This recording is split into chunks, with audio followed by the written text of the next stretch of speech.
ಇನ್ನು ಕೂದಲು, ಸನ್ಯಾಸಿಗಳು ಕೂದಲು ತೆಗೆಯುವಂತಹ ಉದ್ದೇಶ ಕೂಡ ಒಂದು, ಅದು ಅಲಂಕಾರದ ದೃಷ್ಟಿಯಿಂದ ಕೂದಲು ಅದನ್ನು ಬೇರೆ ಬೇರೆ ರೀತಿಯಾಗಿ ತಯಾರು ಮಾಡ್ಕೊಳ್ಳೋದೆಲ್ಲ ಇರುತ್ತೆ. ಸೊ ನಮಗೆ ಇಲ್ಲಿ ಅಲಂಕಾರ ಬೇಕಾಗೇ ಇಲ್ಲ. ಶರೀರ ಅನ್ನೋದು ನಮಗೆ ಕೇವಲ ಒಂದು ಉಪಕರಣ ಇದ್ದಂತೆ. ಆತ್ಮಸ್ವರೂಪಿಗಳು ಅಂತ ಭಾವಿಸುವಂಥವರಿಗೆ ಶರೀರ ನಮ್ಮ ಕೈಲಿರುವಂಥ ಒಂದು ಉಪಕರಣ ಹೇಗಿರಬೇಕು? ಚೆನ್ನಾಗಿ it should be in working condition ಅಷ್ಟೇ.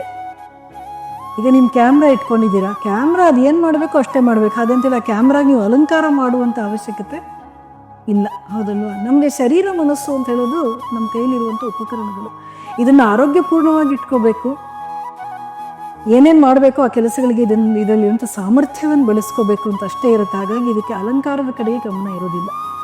ಎರಡನೇದು ಕೂದಲುಗಳನ್ನು ಬೋಳಿಸೋದು, ಕೂದಲು ತೆಗೆಯೋದು. ಇದರ ಹಿನ್ನೆಲೆಯಲ್ಲಿರುವಂಥ ಅರ್ಥ ಏನು ಅಂದರೆ, ಮನುಷ್ಯನ ಮನಸ್ಸಿನಲ್ಲೂ ಕೂಡ ಆಸೆಗಳು ಹೇಳ್ತಾನೇ ಇರುತ್ತೆ. ಎಷ್ಟು ಆಸೆಗಳನ್ನು ಈಡೇರಿಸಿದ್ರೂ ಕೂಡ ಮತ್ತೆ ಹೊಸ ಹೊಸ ಆಸೆಗಳು ಹೇಳ್ತಾ ಇರುತ್ತೆ. ಹಾಗೆ ಕೂದಲು ಕೂಡ ಮುಂಡನ ಮಾಡಿದ್ಮೇಲೆ ಮತ್ತೆ ಬೆಳೆಯುತ್ತೆ, ಮತ್ತೆ ನಾವು ಮುಂಡನ ಮಾಡಬೇಕು, ಮತ್ತೆ. ಸೊ ಹೇಗೆ ನಾವು ತಲೆಯನ್ನು ಬೋಳಿಸ್ಕೊಳ್ತೀವೋ ಹಾಗೆ ಮನಸ್ಸನ್ನು ಬೋಳಿಸ್ಕೊಳ್ಬೇಕು ಅಂತ.